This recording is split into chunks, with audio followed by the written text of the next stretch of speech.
Hello everyone, my name is Loco, and welcome back to a professional match of StarCraft 2. What I've got for you today is a best of 3 series of Protoss versus Zerg. We're in game number 1. In the top right hand corner of the map, playing with the red Zerg drones, we have none other than Serral, and his opponent in the opposite corner, playing with the blue Protoss probes. He goes by the name of Mana.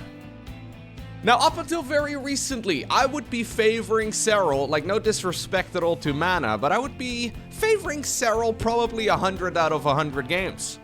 Mana's very good, he's ranked extremely highly on the European ladder, and he's been around for a very long time, but the thing is, Serral's Protoss versus Zerg, or I guess from his perspective, his Zerg versus Protoss, has just been on another level. In my mind, I mean, it's honestly hard to say, but in my mind, it's his very best matchup, and he used to rarely lose.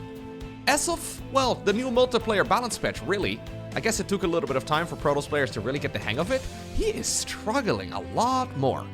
So I'm excited to find out exactly what ended up going down in this particular series. I've been casting a couple of matches now where Serral's actually losing. Even against players where, well, I wouldn't say he's necessarily favored, but I would expect him to win the majority of the time. So, curious to see how he approaches a series right here against somebody who he should be favored against. So, Mana, of course, very good player. He's been around for, well, as long as I've been watching StarCraft 2. So, I guess he's been playing this game since, like, 2010. That's really the only thing that makes sense. He's always been really, really good. Obviously, he represents Team Liquid. And, well, he's ranked amongst the very top spots on the European ladder. That being said, though, Serral has been at least widely considered to be the #1 globally ever since about 2018. There have been a few moments where some players have overtaken him, I guess, but most of the time, Serral is the GOAT. Let's see. Do we change anything up?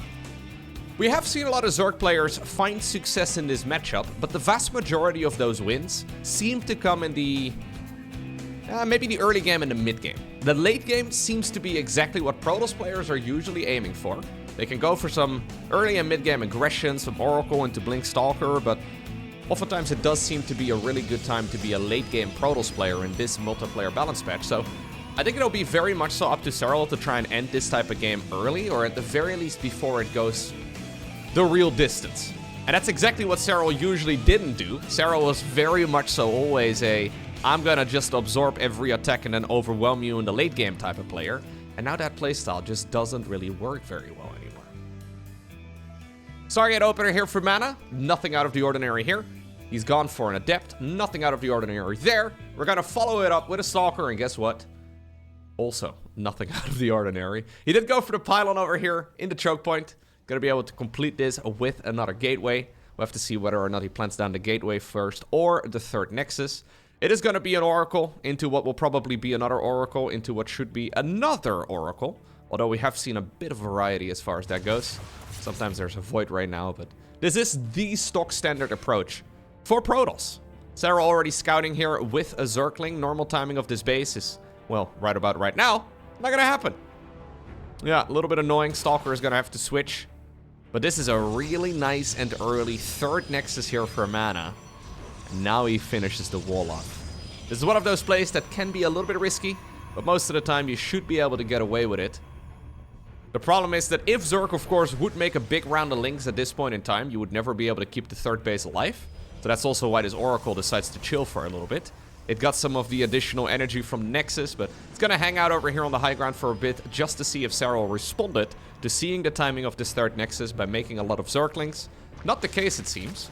And actually, the follow-up here for Mana is just straight Twilight Council, straight Robo Facility. That's curious.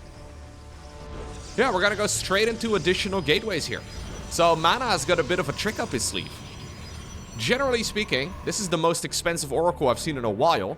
Looks like he got a single Creep Tumor kill.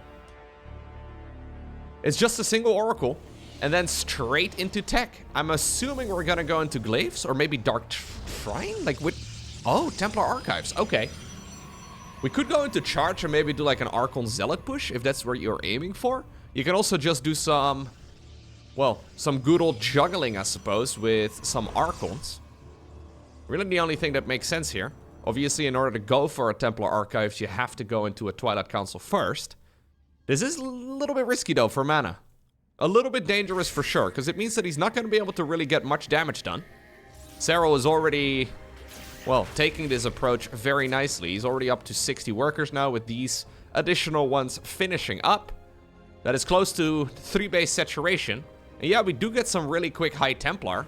So they're going to be able to warp in on the other side of the map and you can start doing some Archon drops. But this really needs to deal at least a little bit of damage.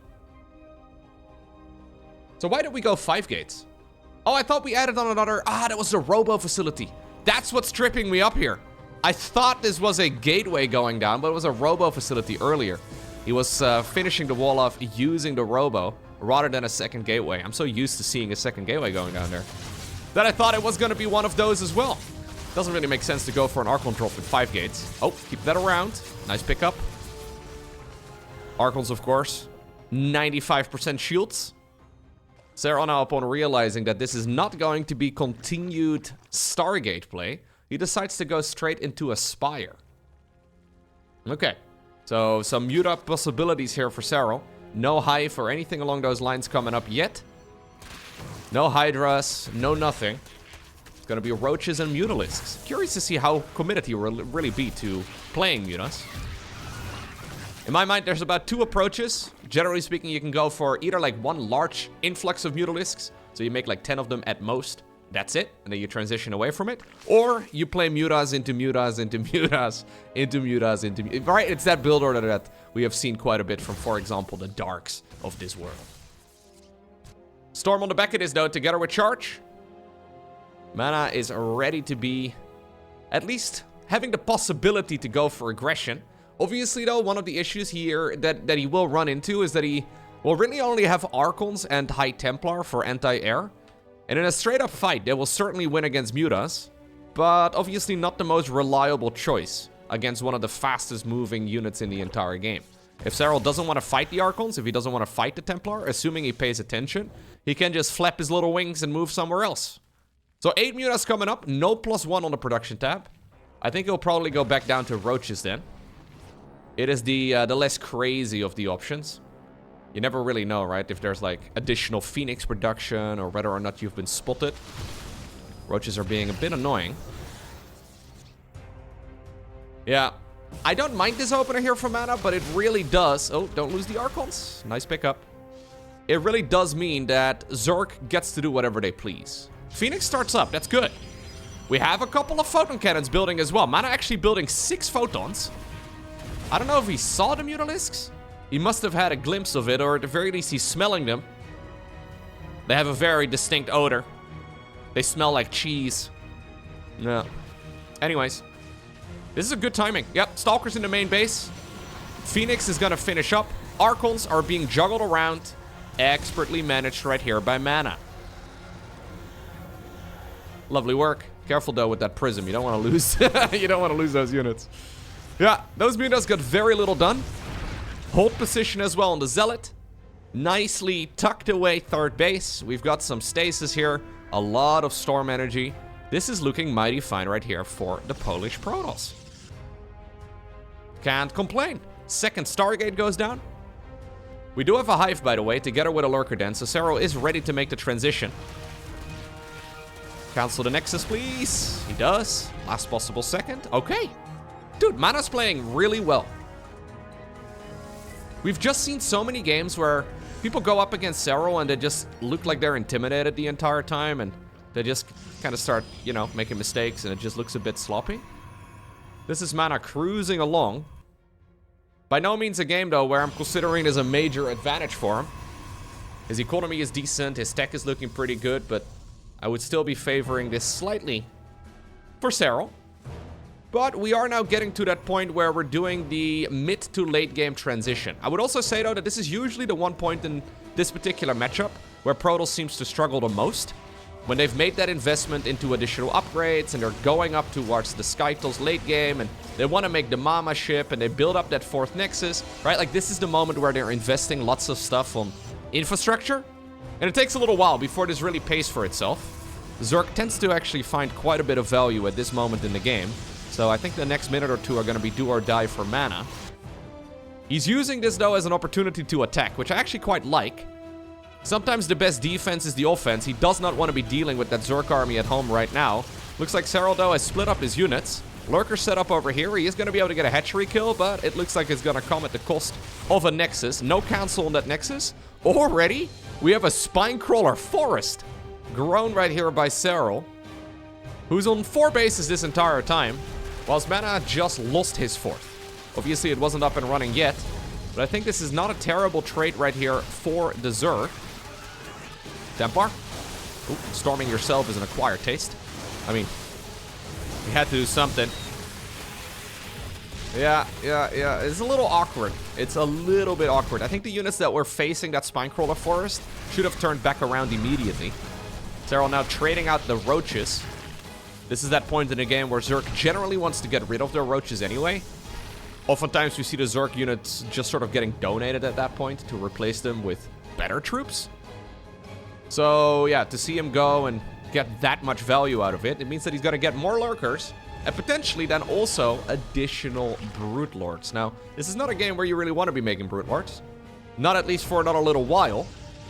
But if he makes like a large clump of Corruptors, he can easily transition towards Brutes after cleaning up all of the flying troops. Speaking of which, additional Stargates are building. We really do need to fire up some of those Cybernetics Core upgrades too. Pretty late on those. Roach run by over here again. Just as Mana was ready to go for a move out once more. We do have the lunch research here as well coming up for the Hydras. Roaches here on the left side of the map are drawing out the entirety of the Protoss ball. Serral moves on down south. Yeah, and this is clinical precision here by Serral. This is what he does better than anybody else. The only thing he doesn't have in this game is gas. So he's been mining all of his gas geysers. But he's only got 4 bases. It's not a terrible amount, but you are really looking for gas geyser 9 and 10 at this point. So he can't really afford that many Corruptors. Then again, it's not really that many Tempest yet either, so there's a bunch of them waiting at home. They're going to be needed over here as well to try and keep all of this around. This attack, though, from Protoss is a scary one. Hatchery goes down. That is hatchery, well, number 5 once more. There is another base in the top left of all of the Zerg's expansions. That one hasn't really been mining yet. There's a need for some sort of detection over here. Cybercore comes back up. 4th base got killed, by the way, but there's another base that was to the bottom right of it, and I don't think Serral has seen it. So Serral doesn't know about that expansion. I don't know if Mana knows, about this newly acquired Zerg base. This is when the Spinecrawlers go on a little march as well. I quite like the Spinecrawlers, actually. A Void Ray transition coming up for Mana. Rather than going into, for example, carriers here, as he does get some nice storms down, he decides to go into a whole load of Void Rays. Okay, this is a close and competitive match, but I'm liking this for Serral a lot. Yeah, and this is the Serral that we all know. Like, yeah, Mana's playing a really good game, but he's probably just gonna sort of die here over the next couple minutes. It's one of those frustrating matches as Protoss where you seemingly do everything right, but everything you do doesn't really do much. Like, yeah, you kill some bases, but you also take a bit more damage. It's one of those things where Serral is taking like 52% advantage in every engagement. It's not really one thing in isolation that's going poorly. It's just, you're just losing value over time. And he's gaining it. That means that this attack right here from Mana is almost an all-in. There's a bunch of lurkers here putting in quite a bit of work. They're gonna just stutter step forward. There's about 0% chance you can break this Zerg army right now, unless you get the most beautiful storms. He's trying his best to get some value. This is why having those oracles from the early game is so nice, right? For the revelation. Mana does have an observer here, so he can still see some of those lurkers. In the meantime, though, he's losing his eco on the other side of the map. 14 additional probes go down. He wants to crack this base. And given enough time, he will pull it off. He's just taking a lot of damage in the process. Lost the observer. There's another observer over here on the right. Serral's hunting for it. He needs the... he thought he still had an overseer on that control group. Didn't quite have it. If you can get an observer, I don't think there's really much you can do. Serral has now also found the base over here too. And that means that Mana has been reduced to 2 bases at 14.5 minutes into the game. And the main base is going to be dried up. Natural expansion is not far behind. Yeah. A little bit of suffocation. At some point, you kind of want to leave, but Mana also knows he's got an army. And his army supply is actually as big as that of the Zerg. So he has one shot, one opportunity to seize everything he ever wanted, one moment. Will he capture it? Or will he get Mom's spaghetti all over his sweater? That's the question we gotta ask ourselves. 4 Void Rays still coming up. Mana going full Gold League now in the end game. He's like, well, I gotta do something. Gotta make the Stalker of the flying units. Here go the Corruptors swooping in. Obviously, the Void Ray is really good against Corruptors. I just don't think there's enough of them over here. There's a bunch on the other side of the map. The ground army is going to disappear after all of the flying units are gone. And Mana decides to rip off the Band-Aid. GG. Alrighty. And that takes us to King's Cove. Game number 2 in this best of 3. A very large map. I'm actually curious to see what the win-loss ratios are. Liquipedia keeps track of every single map that we have in the competitive season of StarCraft 2. So this map was first around in 2019, and it's now made a return back in November, if I'm not mistaken. And it actually has a separate section for the 2019 era, and then also the 2024-2025 era of this map, which is pretty neat. So in 2019, when this map was first introduced, we had a win rate. This is curious. Okay, so obviously the sample sizes aren't that big, but back when this map was first made, in 2019, Protoss had a win rate of about 48% on this map. So a slight favor for the Zerg. That's a sample size of 677 games in 2019. In 2024, the exact same map, Zerg now has a win-loss ratio of 31%. This map apparently now has a 70-ish percent, about 69-ish, nice, percent advantage for Protoss. So this used to be a Zerg favorite map. Now it's a heavy favorite for Zerg, for Protoss against Zerg. That's fun. I didn't know that. That's actually a pretty terrible imbalance, by the way. A very, very significant imbalance. Serral trying to veto other maps, I suppose. We've been seeing him actually play on this map quite a bit. He's been... I don't know what he's vetoing in that case, because if it's a 70% win for the opponent's race, that is a lot. Yeah, I think some of those wins for the Zerg, it might actually be even worse. Because I did cast quite a few wins for Zerg on this map when it was first introduced. And they went for these like lurker drops on the left side of the map into the natural, or I guess if they spawned in the opposite, they would like do a lurker drop in this area of the map and just hyper aggression in general. Those are the type of attacks that are quote unquote solved now. So honestly, considering the first couple weeks did have quite a few Zerg wins on this map, maybe it's closer to like 80% at this point. Yeah. Anyhow, we once more have pretty much the exact same build right here for Mana. Once more, using the Robo facility to complete the wall off. Once more, a very quick Twilight Council. Once more, only a single Oracle here. So he is playing the exact same thing. I'm assuming we're gonna once more go into a Templar Archives as well. Can we do it? Yep. Carbon copy right here for Mana.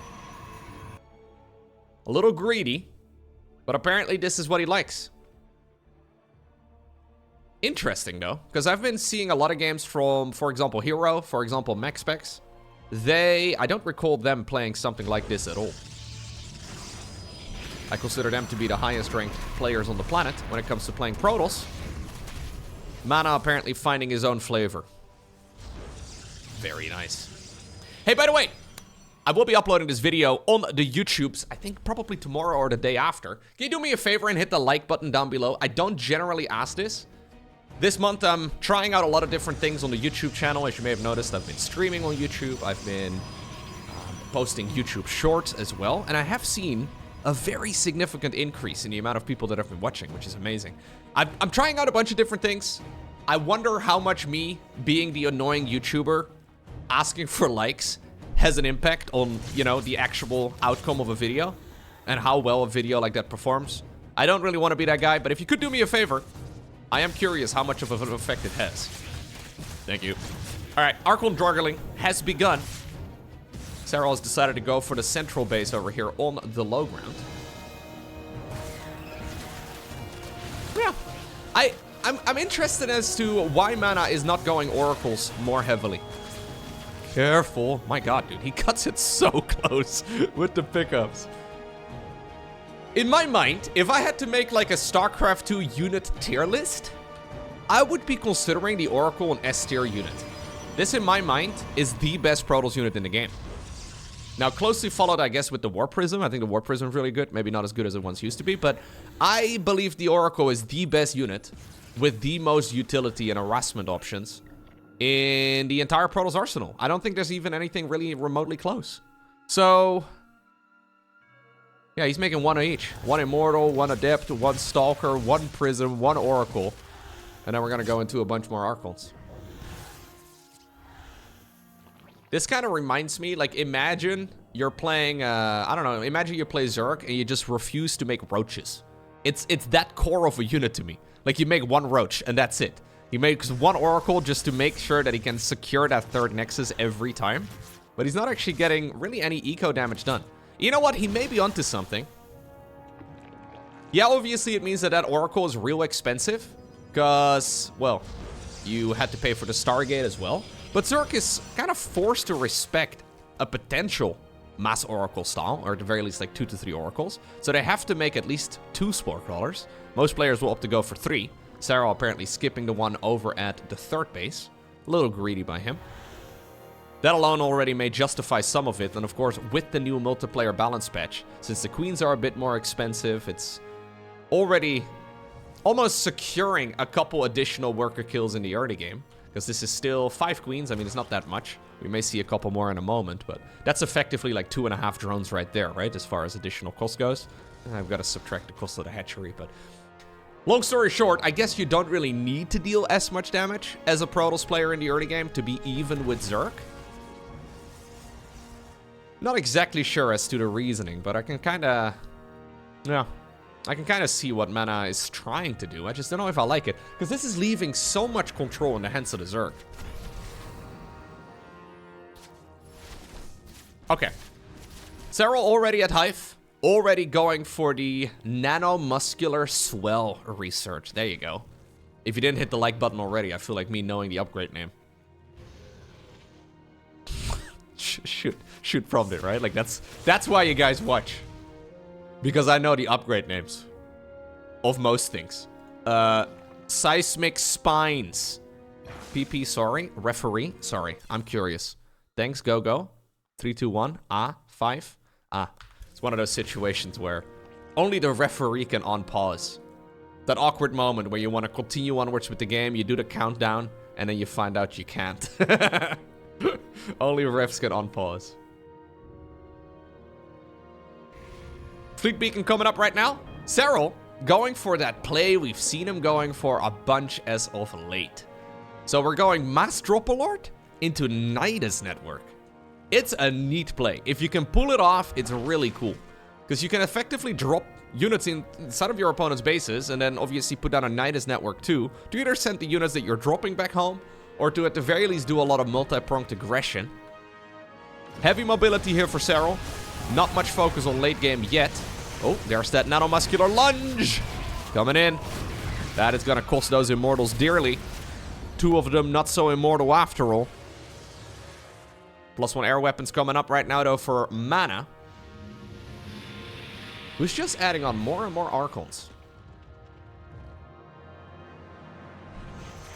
Yeah, it's a very macro-heavy style from Mana. It's a really heavy focus on trying to play mid to late game. Normally I wouldn't hate it, but this is keeping the Zerg player very free. And I feel like if we compare this... He does spot the drops, by the way. I think he saw I think he must have seen the drop alerts. Yeah, he did. Serral doesn't know if he did. No, actually, he may not have noticed. Although we have some static defense already set up over here together with 1 Zealot. Yeah, Zerg just gets so much map control so easily. There's a lot of creep spread here. None of that has been denied by a more conventional Stalker follow-up, for example. But here we go. It's time to unload whatever inside of the balloons. Happy birthday, says Serral. Brings the swarm across.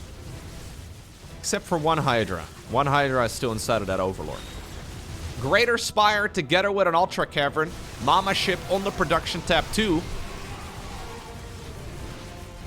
This is actually well managed though by Mana. Great crisis management. Plus the fact that he already had like even one Zealot, but then also the 2 photon cannons or even a 3rd photon cannon in the mineral line. Together with one of the shield batteries. I don't mind that whatsoever.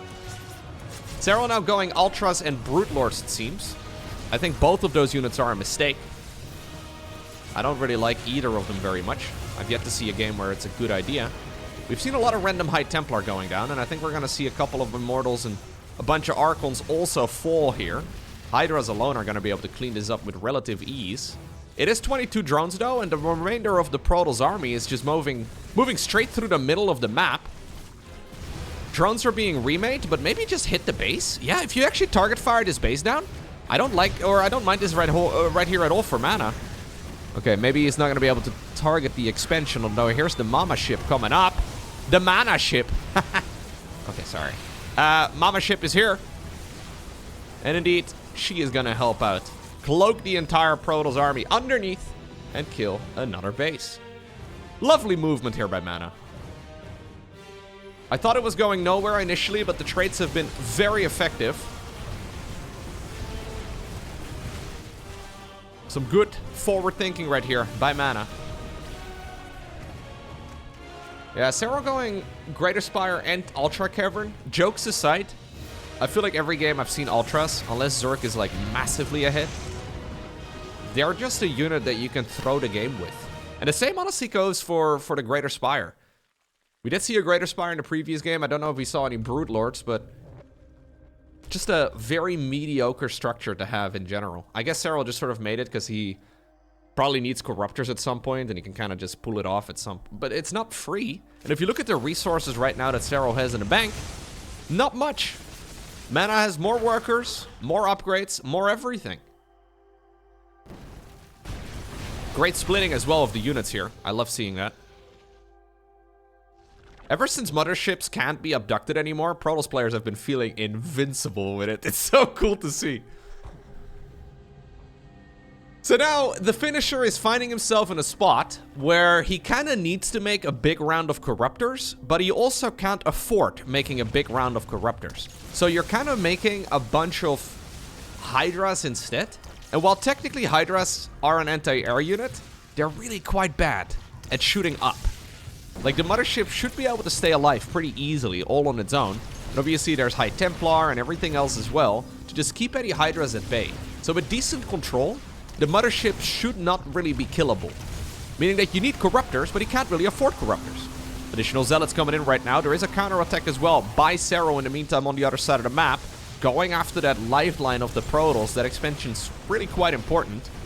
In the meantime, though, Mana is dealing a lot of damage on the Zerg side of the map. 4th base is gonna go down. Same can be said, though, for the 4th over here, but the 5th base of Zerg is also gonna pay the price, and maybe the 5th base of Protoss is also going to fall. Not that much remaining here, though, for Serral, but I do believe that it's going to be enough. My question is mostly whether or not there's also enough here for Serral to actually hold on at home. Is there a prism? There is a prism. Ah, right over here. We could do with a couple of warpins. We have a lot of money in the bank here as Protoss. Serral's practically broke. Mana has got... You can't save resources for the next game, right? He's got more than 5,000 minerals and gas just sitting around. He does have a fleet beacon, he does have a Stargate, but he hasn't actually started up any production yet. Very busy on... Yeah, just trying to keep his expansions going, I guess, and trying to micro his army. But I think he needs to chill a little bit. No reason to really be too aggressive here. No need to end the game right now. Everything's going well. Yeah, I think he's playing out this game brilliantly. Just the macro slipped a little bit. But that's also because you don't really want to make... Oh, no. Lads, you're not actually immortal. It's just your name. Go home. Go home. Go home. Okay. Well then.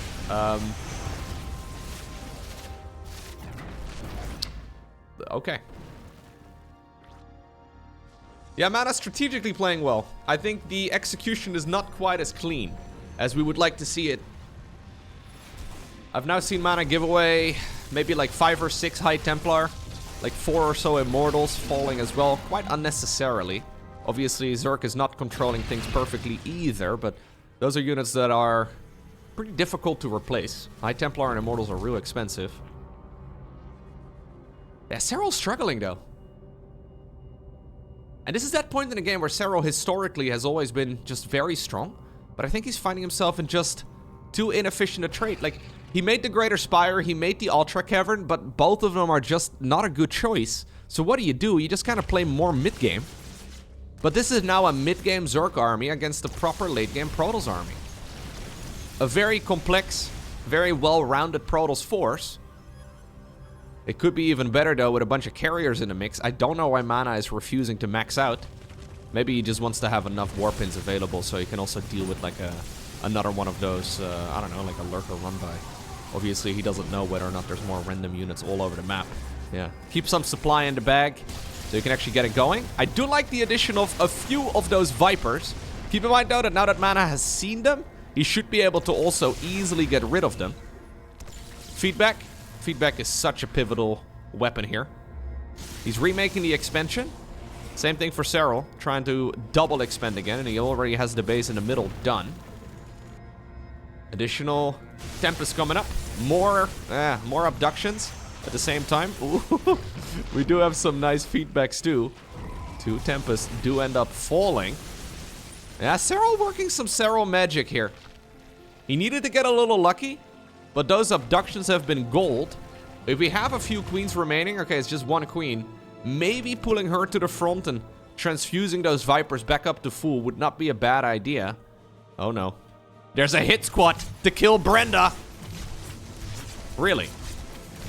I kind of feel like Mana would like his opponent to go Brute Lords at this point. Am I missing something? He's making a load of Tempest. I guess he lost a bunch of them too. He kind of went a little ham on making observers. This kind of looks like a game where Mana is starting to lose the plot a little bit. Maybe going into a series against Serral, you're like, okay, it's never going to happen. And then when you're actually winning, maybe your hands get a little shaky. Your mind gets a little derpy.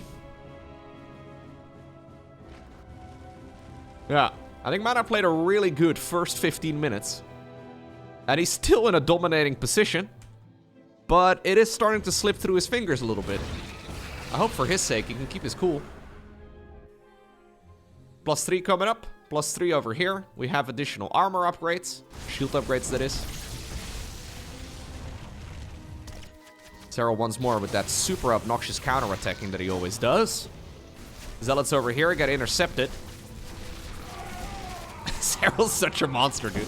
I kind of thought he was dead when he was back to 3 bases at 15 minutes. But he's still here. Oh, cloak. The cloak is big. There's a bunch of overseers nearby, but this has now given Mana the initiation that he's been looking for this entire time. He gets to split all of his units and mitigate so much of that lurker splash damage. Brilliant engagement right there by the Protoss. He seals the deal and gets a point on the board. And that means that this series is going to come down to Whispers of Gold. Now, I'm having a little look at the statistics between these two players specifically. So they played for the very first time in the DreamHack Open 2016 Valencia qualifiers. Serral won 2-1. Then they played in the Take TV Penthouse Party that same year. Serral won 3-0. After that, another best of 5, 3-0, a win for Serral. Serral then won 2-1.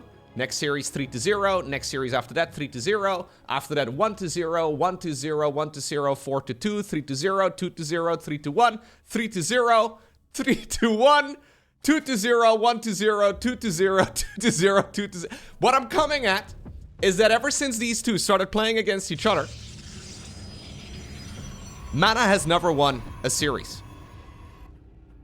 It is a grand total of 21 best of 3 plus. And Mana has never been able to win a single one against Serral. That's painful. That is painful. At some point, as a professional gamer, you definitely start losing hope in your own capabilities too. I remember actually at Home Story Cup years ago, this was on the casting couch. I think it was Todd asking Harstem about some of the games that he and Serral had played. So I think it was Todd asking Harstem, like, hey, do you ever play against Serral on the ladder? And Harstem was like, yeah, all the time, like almost like every day. And then Todd asked, how many points do you get when you win? And Harstem said, I don't know. Which I still think is very funny. There used to be a time, specifically for this matchup, where Serral just never lost. Like, yeah, maybe Zerg was a little overtuned and all that, right? But like, everybody else was losing. Serral was effectively never dropping a map against anybody. He had that weird invincibility aura around him. And I mean, I'm not saying him losing against Mana would be a massive upset. This Mana, again, is very good. But it is something that we haven't really seen before. Now, a couple things. Of course, this is the new multiplayer balance patch. The new patch has a very significant impact, specifically on this matchup. I think that Zerg is probably worse right now than it's ever been. I don't remember a time when Zerg is more difficult to play. I do think that this is probably the worst, at least over like the last decade or so, where Zerg is just looking weaker than ever before. And secondly, of course, Serral did go to the military in 2024, so he couldn't play the game full time for about half a year throughout the year. Now, he's been back for quite a while now, and he's been looking good, but... He's kind of lost that magic touch. He's kind of lost that magic touch a little bit. And I can't quite figure it out whether or not it's because of balance, or because he's actually dropped off a bit, or... Maybe it's just like, I don't know, this time of the year. He's just kind of struggling right now, but it's not quite that domination that we have come to expect. Likewise, though, we also see it from players like, for example, Clem. Clem has been looking extremely dominant. I think it's easy to say that Clem was the best player in 2024, but then he gets eliminated in the group stages of Masters Coliseum, which is a tournament that's currently going on. That's a big loss, not one that really should have happened. Part of it is, though, due to the fact that, well, he's been playing a lot of Protoss. That series he played against Spirit was basically the most important one he needed to play, and he lost that one. So he's not confident in his TVT at all, it seems, and he's been playing a lot of Protoss versus Terran instead, but... I haven't really seen Serral off-race. I would love to see a little bit of Serral, Protoss or Terran. I know word on the street has it that Serral's Terran is amazing. If we do a lot of old-school stories, I have one more. Years ago, I've mentioned this before, but I think it's pretty funny. Years ago, there was a tournament in Finland. I think this was 2018, right after Serral won the World Championships. And there was a tournament in Finland, which is where Serral is from, where any Finnish player could sign up. And Serral, obviously extremely good at the game, decided to play as Terran in that particular event. And it turned out he wasn't just the best player, well, the best Zerg from Finland, he was also the best Terran from Finland. I haven't really seen him play Terran in a very long time, but I'd be down for it. I would like to see it. Anyways, I don't think Serral is really in a slump, mostly because he's playing extremely accurately. I'm not really catching him make critical mistakes.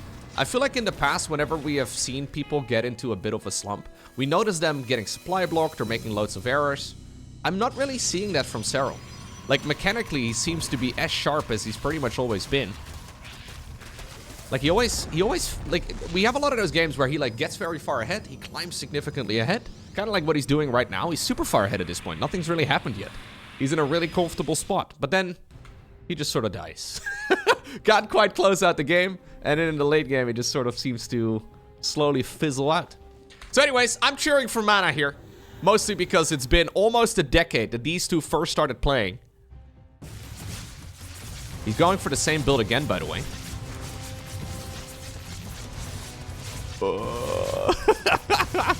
Great control on the queens. They have very low health. But those were some excellent splitties right there by Serral. Mana just getting nothing. Wow, that was actually embarrassing with these two Archons, man. Jeez Louise. Didn't even get a single unit. Storm on the back of this, +1 on the back of this. We're going into another Robo facility.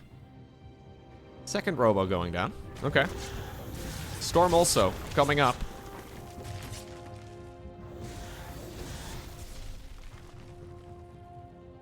I like this build for Mana, I think. I can't really 100% say, but it is kind of neat.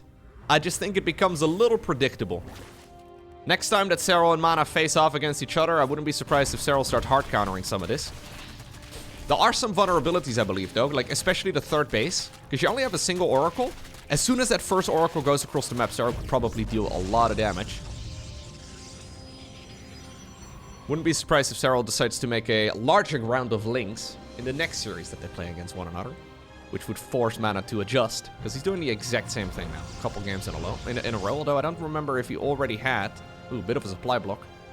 I don't know if he already had a second Robo facility at this phase in the game 2. In game number 1 and 2. Nematized Carapace, though, is finishing up here for Serral. Do we have any Dropper-Lords? No Dropper-Lords. Just good old Roach Hydra Ling. He's built up a decent economy, but he's not droning any more after this point. I think Serral's actually going for a Hydra all-in. A little funky, but this is a 7 gas, 71 worker, just mass Roach Hydra push. He's... What? We have a big... Are we gonna do a mass drop? Really? We are going loads of Zerg drops. He needs more gas in order to morph in additional drop alerts. That's the plan? Yeah, he's making non-stop units for quite a long time already. Look at the supply count. This is one of the downsides of opening up a single Oracle. You've just done no economic damage at all. Zerglings could run in. Serral decides to not take that as an opportunity. Instead, he's gonna just jump on his army. Now, Storm is done. I like Storm a lot here for mana. Dropper-Lords in the meantime completely left alone. Maybe that's where we're going next. Yeah. Sometimes you need to just jump on, you know, very relatable. You just need to jump on your private plane and go elsewhere. You know what I mean? You guys know what I mean, right? Sometimes you just need to get inside of your jet and try to get some damage done inside of the main base instead. Keep in mind, a lot of these units, though, are low HP because they got stormed. Recall over in this direction. Natural expansion still wide open. Picks up, gets on out of there. Oh my god, so many of those Overlords so low. Looks like Serral manages to escape by the skin of his teeth. Only lost the OVs, I believe, that had no units inside of it. Careful, though, with that prism, dude. Oof. Okay. Great crisis management here by Mana. I actually think Mana has really picked it up over the last couple of months, man. I don't remember seeing Mana look this solid in a little while. Very good games. I mean, I obviously don't see that many of his matches compared to some of the other Protoss players here, but this is very comparable to the absolute top dogs, which I like to see. This is a very complex style, by the way, to play for Protoss. I know Protoss kind of has that haha F2A move mantra. There's a lot of control groups going on, a lot of army splitting. He doesn't have enough troops over in this section of the map, though. He's expecting a drop towards the main base, and I think he's right in that department. As soon as he pulls the units, though, out of the main base, yep, that's when the OV drops go in. Serral playing his opponent like a fiddle. I don't know if he plays any instruments. I don't know. What do Finnish people do? He's playing his opponent like a sauna. No, that doesn't make any sense. Anyways, loads the OVs back in. It's the clumsiest medevac drop I've seen in a while, but it seems to be working. Hive is just about to finish up too. Yeah, I know Serral plays a lot of golf. Maybe he's been golfing a lot. Anyway. Range coming up for the lurkers. +1 armor also on the production tab. Burrow is coming up. Mana stays alive, but at what cost? He's got a lot of money in the bank again. I feel like we need to really get to spending a little bit better. Now caught Mana with a bunch of supply blocks and a couple of relatively sloppy mechanical issues. Yeah, well, this is it. Yeah, that is too much. One day, I have faith, Mana will win a series against Serral. But today is not that day.